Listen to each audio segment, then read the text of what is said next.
And we are back, and we just finished watching 1998's Rushmore, rated R with a runtime of 1 hour and 33 minutes. This comes to us from director Wes Anderson, and it has a screenplay credit to Wes Anderson and Owen Wilson. According to IMDb, a teenager at Rushmore Academy falls for a much older teacher and befriends a middle-aged industrialist. Later, he finds out that his love interest and his friend are having an affair, which prompts him to begin a vendetta. I guess that's a good description of the film. Yeah. Nice little synopsis. Yeah. This stars Jason Schwartzman as Max Fischer. I don't think he's like a career student, but he is heavily involved in extracurriculars and doesn't really pay much attention to his actual academic standing. He's like a master of all clubs and socialization. Yeah. He's like the president of the Beekeepers Club. Which is crazy. Captain of the fencing team. He's an alternate on the wrestling team. He also writes stage plays. With the Max Fischer players. The Max Fischer players. Yeah, he's got his hot hands in everything. He's got his own extension at the school. Yeah. So he seems to have found his niche, which is just being this sort of larger than life character at this particular school. And we come to find out that he comes from, I guess, a middle-class family. His father's a barber. His mother is passed from cancer. And he really enjoys being a student at Rushmore. However, he isn't focusing on his actual schooling. And he's told by the principal, played by Brian Cox, that unless he gets his act together, he is out of there. And then while all of this is going on, he meets Miss Cross, played by the lovely Olivia Williams, who becomes his new fascination. We've seen this before. What did you think? I still like it. It's still a very interesting, quirky sort of movie. It kind of was like an originator or a prototype of a lot of the sort of indie cinema that was coming out around that time. Yeah. A lot of the other stuff that was all coming of age stuff was just kind of like mainstream Hollywood stuff. You had, the She's All That's and stuff like that. Those types where of films, sure. It was mainly about pretty people and popular music, and it was always like some school in California. Rushmore is this strange school where I don't know where the hell they are. Mm-hmm. It has like this weird aesthetic where it's like there's a little bit of like 50s, a little bit of 70s. The soundtrack doesn't say what time period it is. It's all like 60s British rock. Max is wearing a school uniform. Is he the only one that actually seems to wear the blazer? I think so. He definitely takes pride in being a member of the Rushmore Academy family. Yeah, he loves Rushmore. In fact, he even says when Blume asks him, what's the secret? What do you want to do? And he's like, I would love to just go to Rushmore for the rest of my life. Because it seems like he's making his own life there. The plays and the way everything is set up, as it isn't just him making plays, it's him making his own persona as this sort of person that's just the idealized version of what Max Fischer should be. Right. And Rushmore is the stage. I could see that. I think I read something where it basically said that this is loosely based on Wes Anderson's life. However, without the sureness that Max possesses, because Max is not shy at all. He's very determined. Yeah. Max is like the word you use, sureness. It's almost supernatural. Yes. Yeah. He's a very confident man. He's extremely well-spoken. It's sort of dichotomy because he's clearly emotionally stunted or shy or awkward, but he offsets that with just the way he talks, the way he acts, the mannerisms. The way he carries himself. The way he carries himself. He's like I said, he's projecting this persona. But as you watch the film, you see little cracks that he isn't this kid who's got the secret. He's a kid. Right. He's susceptible to everything that little kids or young men are susceptible to, crushes and vendetta. Oh my God, the vendetta part. Also wanting to prove himself, like with the whole thing with Dirk's mom. Yes. And also when he's talking to the Luke Wilson character, like, I wrote a play. Yeah, I just wrote a great play. What have you done? What have you done? Yes. He's trying to belittle him with the Scrubs joke. Yeah. Oh, are they? Yeah. which Bill Murray laughs at. Yeah. Yeah, this still holds up. And it's also kind of fascinating to see because this is not his first film, but I think second, but it's up there in his earlier Yeah, I think before works, this was Bottle Rocket. Right? Yes. So it's interesting to see where Wes Anderson started from to where he is today. I think now his films are more polished and stuff, but you can still see the trademark Anderson hand within each of these frames. And it's interesting to see how it originated back in the day as a young filmmaker with probably less budget and probably more creativity because of the less budget. Not that his movies now aren't creative, but they seem to be, again, maybe I shouldn't say anything because I haven't really watched his newer films, but they seem very cookie cutter to me from just trailers and stuff. But I wouldn't say cookie cutter. I mean, they all seem to have unique stories. I think the thing about him is you see the seeds of his style in this. Mm-hmm.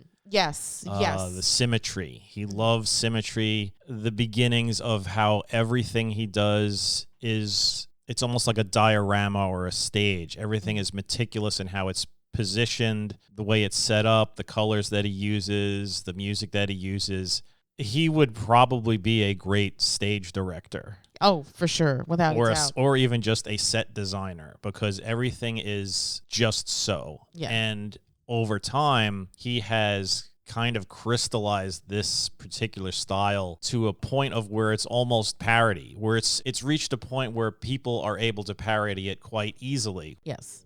You could actually get somebody to, I want this to look like Wes Anderson. Yes, that is an aesthetic. Make this Absolutely. look like Wes Anderson, which is, you could take that as a good thing or a bad thing. But over time, his style has just become more more refined. But all the stuff that he does now, you could see the beginnings of that in Rushmore. Rushmore, though, is there are bits where it's just filmed more traditionally, too. There's like set locations and different shots and different types of things. But there is also, like I mentioned, the symmetry and just the way everybody's positioned and everybody's choreographed. Now it's really, really refined to the point where he has become, it sounds belittling, but I don't mean it that way. He has sort of become almost a parody of himself. Yes. I can see that. And I don't think it's belittling him in any way, shape, or form. I think that... No, I mean, he's got a good style. It's just the Wes Anderson style. Sure. And to the point where he is being aped by other filmmakers. There are definitely other... For sure. There are He's other definitely movies influential. there are definitely other movies that I don't think they've been very successful, but you watch the trailer and you'll be like, okay, this guy's trying to be Wes Anderson. Yes. Yeah. Wasn't there something that we saw recently that we didn't really enjoy it? There is. What was it? Was that one? It was like the sort of murder mystery with Saoirse Ronan. Oh, I think I know what you're talking about. The hell was that stupid film called? We actually reviewed it, but like that film had very Wes Anderson-esque vibes to it. See How They Run. Yes, See How They Run.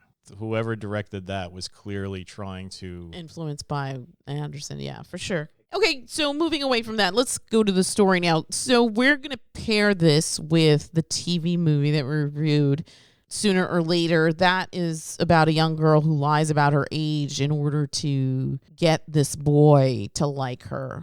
Allegedly, he's 17, although he doesn't look anything like a 17-year-old. And in this one, Max is a 15-year-old boy who becomes fixated on this first grade teacher at the school whose husband used to go to Rushmore, and she now finds herself at Rushmore Academy teaching first grade. She is now a widow, and she doesn't encourage him at all. If anything, she tries to pull the brakes on this, and she actually has a conversation with him in the library. What did you think of that scene? I mean, yeah, you are correct. She in no way encourages Max in his affection. She sees a lonely boy. Right. And he definitely wants to be of service to her, or at least he's trying to be of use to her. And he's also to the point where he actually does something where the school is basically getting damaged by it because he's like, oh, we're taking over the baseball field and we're going to build an aquarium. And because he thinks that that's what she wants. Yeah, that's what she wants because she has fish tanks in her room. Fish tanks in her room. Yeah. But no, she never leads him on or anything like that. She's just sort of, I guess, like you said, she's he reminds her a bit of her husband, but there's nothing there as far as a romantic interest. Max is building that all up in his mind, and that's part of the whole thing about Max being immature. He's, despite this facade that he puts up of, I got it all together, I'm the president of this, that, and the other thing, I wrote a hit play. He is still just a boy. He's still just a little boy.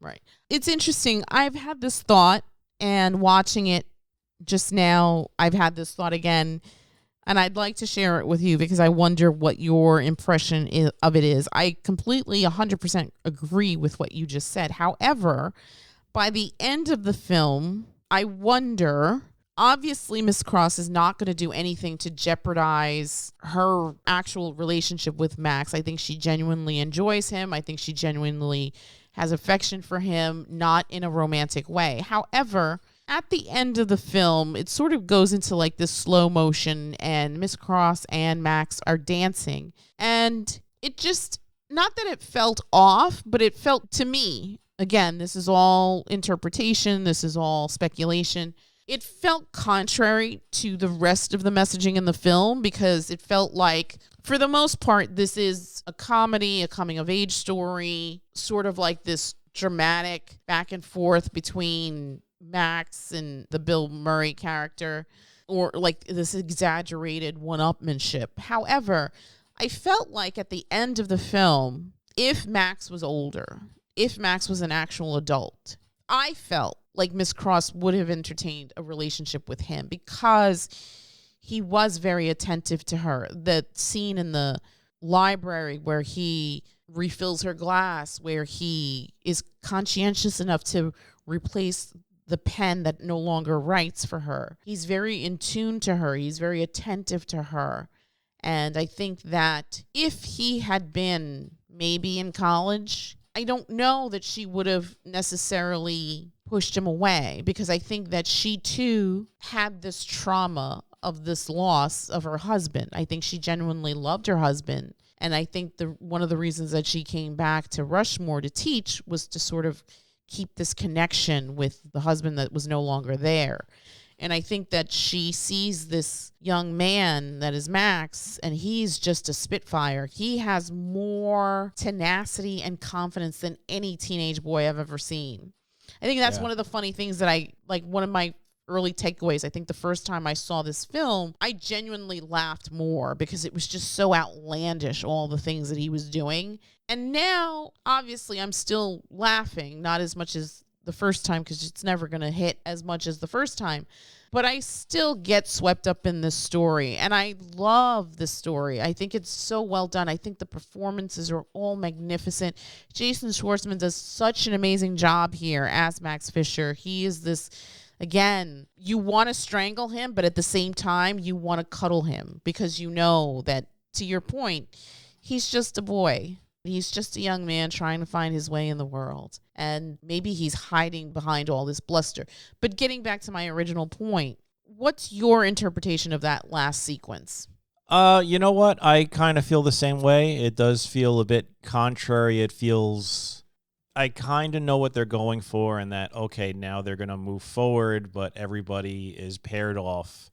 Right. And they're going to just be sort of, I wouldn't, maybe not even friends, but respectful of each other. Mm-hmm. But yeah, it's sort of like, what, you're kind of playing with fire there. Right. Because he's still a child. He's still an adolescent. Yeah. He's still, you never know. Right. I mean, he has grown. He has definitely grown as the film progressed. He's a different person than he was. And I think he genuinely wants to have a relationship with Margaret. Oh, yeah. He definitely, there was something about her that he saw that he liked. Mm-hmm. And she definitely liked him. For whatever reason, crazy reason. She was very impressed with the speech. Mm-hmm. But that's just sort of like what we're bringing to it. Sure. Which I guess is sort of like a parallel to that horrible film Sooner or Later. We're bringing our sensibilities to Sooner or Later, and the people that made it, their sensibilities were, oh, this is the beginning of a fairy tale. Right. Whereas we're just like, no, this is the beginning of a Dateline thing where the guy comes out of the bathroom and is like, oh, you're here for the young girl, aren't you? Yeah, so that's us bringing that to the table. Which is it's one of the interesting things about analyzing films. Sure. Part of the film is what you bring to it. Absolutely. And for this, yeah, you can look at that last scene and just be like, Miss Cross, you're kind of playing with fire there. Mrs. Robinson, are you trying to seduce me? I always wondered about that. I don't think I picked it up on the first watch, but in subsequent watches, I always wondered because the camera slows down and they seem to be looking at each other very affectionately, both of them at each other. Mm-hmm. And yeah, I always wondered if what the intent was there. I mean, we'll never know unless the filmmaker and the writers bust out Rushmore 2. Hopefully not. I think this should be a one and done. But it would be interesting to know what the thought process was there just to fully understand the story. But besides that, I'm completely enthralled from frame one of this film. I think there is an aesthetic to Wes Anderson films, and they're very singular. And it's kind of interesting to see sort of like the genesis of these films, because you see what 90s Wes Anderson looks like. And it is absolutely a precursor of things to come. I mean, I think now like I said before, I feel like his films are more polished, but there's nothing obviously wrong with this film either. It's interesting to see how this was like the beginning of the evolution of his filmography. Yeah, like there's nothing janky or bad about this at all. No. It looks like a professional movie. It is a professional movie. Mm-hmm. It's just his style moved to the point where it's like he was very influenced by like travelogues and dioramas and the old kind of textbooks that you got when you were in high school. Yeah, I could see that. Where the pictures in them were sometimes painted and everybody was just sort of like staring directly at you. Yes. Yeah, even the writing that he uses and the transitions, like in this one, he uses curtains closing, which shows the transition of the months. Mm-hmm. Later on, he's got like title cards and just random things. Yeah. But yeah, this is not in any way inferior to that. No, absolutely not. I wouldn't necessarily say polished. I would just say the style was refined. Okay. You know what? That's a better terminology. I agree. He keeps distilling it down and down and down until, who knows, in 10 years, it's just basically going to be people sitting in chairs in a expertly manicured parlor staring at you and relating the whole story. Yeah. Just verbally to the camera. Yeah. And that'll be it. And then finally, it'll just be a still shot for 2 hours. Let's talk about Mr. Blume, the Bill Murray character. What are your thoughts about him? This was probably one of the first films where it was sort of like he was moving towards more dramatic stuff. More not only more dramatic stuff, but because he's still funny. Yes. The character is still funny, but it's subdued, and that's the sort of humor that's in this entire film. There's no gut busting, laugh out loud scenes. This isn't Step Brothers. Yes, exactly. This isn't Step Brothers. Yeah. After this, I feel like he started doing more. Like Lost in Translation. Which I did not like. There was also that one Broken with Melissa Flowers. McCarthy. St. Vincent. That was Vincent. Good. Yes, I was going to say Broken Flowers, the Jim Jarmusch one where But he's still very funny in this. Yes. That scene in the car with his two jackass sons. The kid that he's driving and the kid's like, "Get your head out of your ass," and he drives. No, but he doesn't do it immediately. No. It's like he pauses for like 2 seconds and then he just reaches behind and he wants to just strangle that kid. Yeah. So yeah, I thought he was great in this, and his character. It's also kind of like Max. It's somebody who is on the surface this guy who's successful. He's a mogul. He's an industrialist. I don't know what exactly he does, but he's got like a factory and a giant checkbook. But stripped away of all that, he's still kind of an immature guy. that scene where he's delivering the note to Miss Cross. He's like peeking behind the tree, and then he gives it to her, and then he runs away. Yeah.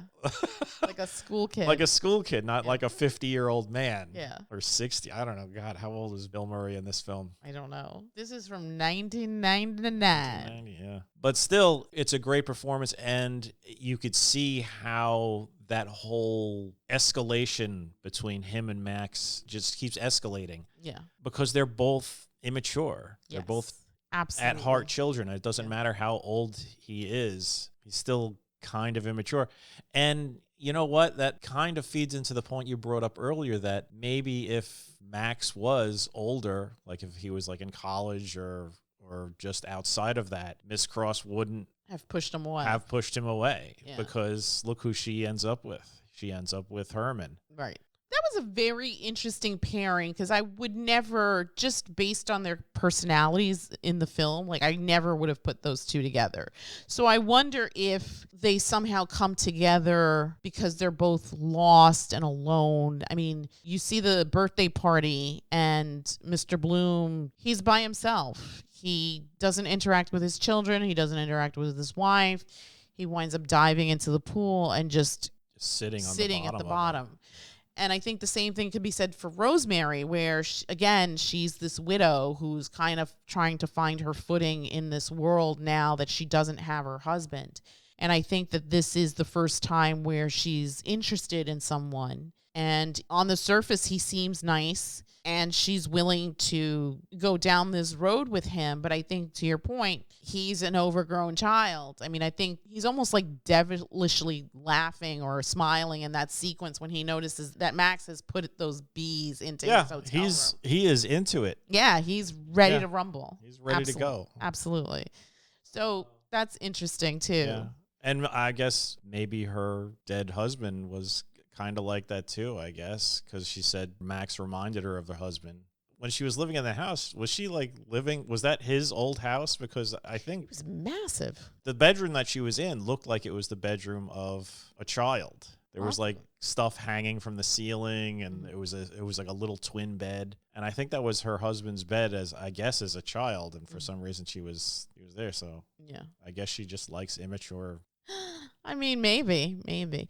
But at the end, I feel like it's interesting because so somehow during the course of the story, Rosemary and Herman break up. And then Max decides, after him and Herman kind of end their vendetta, he decides that he's going to get them back together again. And it's interesting because you see her when she brings him the coffee, right? She's intentionally standing with him and next to him. So you can surmise that this is where this is going, that the two of them are going to resume their relationship. And I think it's interesting because it seems like she's going to have this relationship with Herman. However, there is something about Max that speaks to her. And I think that it's interesting too, because by the end of the film, Max has growth. Max is no longer like that sequence after the original play where they're going out to dinner and Mr. Blume buys him liquor, where he's just drunk. Gets him a whiskey.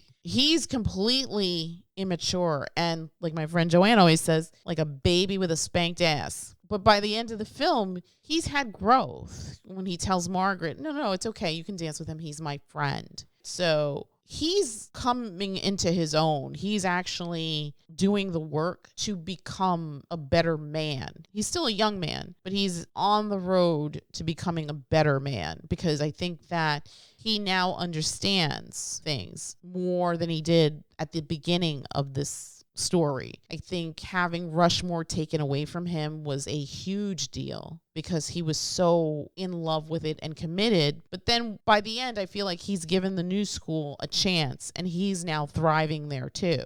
Yeah. I mean, clearly he put on a spectacular crazy play. Vietnam War play. Yeah, those are some amazing sets. In a high school production. Yeah. What did we think of Margaret's character? I mean, she's just there as sort of the age-appropriate love interest for Max. Mm-hmm. There's not much to say about her. But do you think that she sort of also inspires him to change? He wasn't into her initially, but at some point he suddenly, his eyes open to Margaret and he sees her differently. Maybe because she clearly supports him in the things that he does. Mm-hmm. So she is impressed with him, and she'll be that doting girlfriend. I mean, not only, but she seemed a bit possessive there too. Yes, absolutely. But, absolutely. Like at the end when Herman asks her to dance, she's just like, no, I got a man. So maybe that's what Max needs. Yeah. And I agree with you. I think having her be more age appropriate makes sense and also lends itself to the story, because this would be a completely different film if he ends up with Mrs. Cross. Right. There's not really much to say. I mean, again, this is a comedy, but not in the vein of a Step Brothers. I think it's more subtle. It's a lot more subtle. It's very introspective. Mm-hmm. There's a lot of character growth. I mean, the whole film is basically about this kid growing up, and it's exaggerated in how he's trying to invent himself. Everybody, when you're that age in high school, that's when you start doing all that weird stuff. Right. I mean, let's be honest. Look at how kids dress. Look at how we dressed when we were young. Sure. All of those things are, you're trying to stand out. You're trying to be the icon or whatever. Not many people succeed at that. Most of the times you end up with, I mean, just look at a high school yearbook. Yes. 99% of the pictures in those high school yearbooks are laughable. Yes, and absolutely. Generally, if you've grown, you're looking at your old picture and being like, Jesus, what was I thinking? What is going on with that hair? Yeah. Oh my God, what am I wearing? Like, how are those even pants? This is exactly that, but instead of super long spiked hair and God knows what we were doing, he's just the master of every sort of social club. Mm-hmm. He's pretty much like the man on campus. Not in a sort of, that was the thing that was interesting about Max. He's the head of all these things, but I never viewed him as being the super popular kid. No. He was sort of just like the kid that everybody was like, that's impressive that he's doing all this stuff. And then underneath it all, none of them really know he's getting like 50s and 30s on his tests because he's so involved with everything else. Right. And I don't think that he's a great student. I think he's probably just okay. Yeah, no. But if he applied himself, he'd probably be better. He would definitely be better, and you sort of see that in the high school because he gets a C- as opposed to, I mean, those are all F grades that he was getting before, yeah. But yeah, the film is basically about a kid inventing himself in high school and the tribulations that he goes through, and the whole film is like a reflection of that. From what I read, that's the reason why the music was chosen. It was how he was feeling. Mm-hmm. It wasn't supposed to be showing the time period or what was popular. It was just supposed to convey the emotion, like when he comes out of that elevator with the beehive and it's all slow motion and they're playing the music. I also want to touch on something that you said just now. It's interesting because I agree too. He's sort of this larger than life, very assertive kind of character, but at the same time, he's not at the pinnacle of the pecking order here. And he has Dirk, his sort of like assistant, basically. Basically, who blindly follows him. Blindly. Just to the point where it's almost... But the thing, even with that, like, Dirk wasn't a sycophant. He wasn't, though. Dirk was just the lieutenant. He was the right-hand man. Yeah. Even though Max's back. Yeah, even though Max sort of had a bit of an ulterior motive, Dirk was integral to his operation. Yes. Of all the kids, he picked Dirk because Dirk was a pretty serious kid. And, like, I loved how they have that bit of dichotomy present when Dirk writes the letter to Max, and it's like this very serious, formal letter, and he's writing it in blue crayon. Yes. To tell him that Herman and Rosemary are together. Yes, and of course, hand jobs. Everything's about hand jobs. I mean, teenage boys, come on. There you go. Exactly. It's all about teenage boys and their priorities. But yeah, that also fits into the whole thing of there's nobody fawning over Max. No, never. Nobody. Even his dad. Even his dad, like, I mean, you can tell that he's proud and he loves his son, but he doesn't overdo it. No, well, I mean, Max sort of is a bit aloof with his dad because I think Max wants to keep his dad out of the picture because it sort of taints the image that he's portraying. Right. He's not pretending to be a rich, elitist. He's basically just saying, I'm here on a scholarship. I'm sort of a multi-talented genius level character. Right. And I'm here on a scholarship. Yeah, and I'm here on a scholarship. I'm here to prove that I could do this and excel. And on the surface, yeah, it would appear so. That's why that scene with Brian Cox and Bill Murray, he's like, oh, that kid, he's pretty smart. And Brian Cox is like, he's the worst student we have. Bill Murray is suckered in by that outward appearance because he doesn't know. Right. Brian Cox does. Yes. And even Brian Cox clearly was suckered in at one point because it's like you got a scholarship for writing a play. Right. But you're doing crap in school. You have to do better. We're going to expel you. Yeah. And he tries to circumvent that. Like, he's like, oh, I'll have to talk to somebody. Yeah. And then at the end, he gets expelled. He's talking about taking an extension year or something like that. And he's like, we don't do that here. He's like, well, maybe we could arrange something. Yeah. Another little snippet that I found interesting about the character of Max, the sequence when he's doing the Serpico play and the actor didn't read his line exactly. And Max really gets upset about that to the point where they go to blows. What can you infer from that sequence? That Max wants everything the way it should be. Like, he's setting all this up. It's about the appearance. Mm-hmm. I mean, you mentioned something about how this was sort of like a semi-autobiographical for Wes Anderson. Look at Wes Anderson's style. Yeah. I doubt anybody is doing improv in a Wes Anderson movie. Everybody, they need to hit their mark. They need to do this. They need to stand here. They need to look a certain way. And Serpico Kid, he didn't say the line. He did not do the line the right way. And Max was like, he's like, all right, I'll let it go this time, but every line is important. Right. And I'm sure that's true for Wes Anderson as well. Yeah. And it's certainly true for Max in this movie because he is presenting an image. Mm-hmm. It's not about the play. It's about Max Fischer. You are the Max Fischer players. Right. Exactly.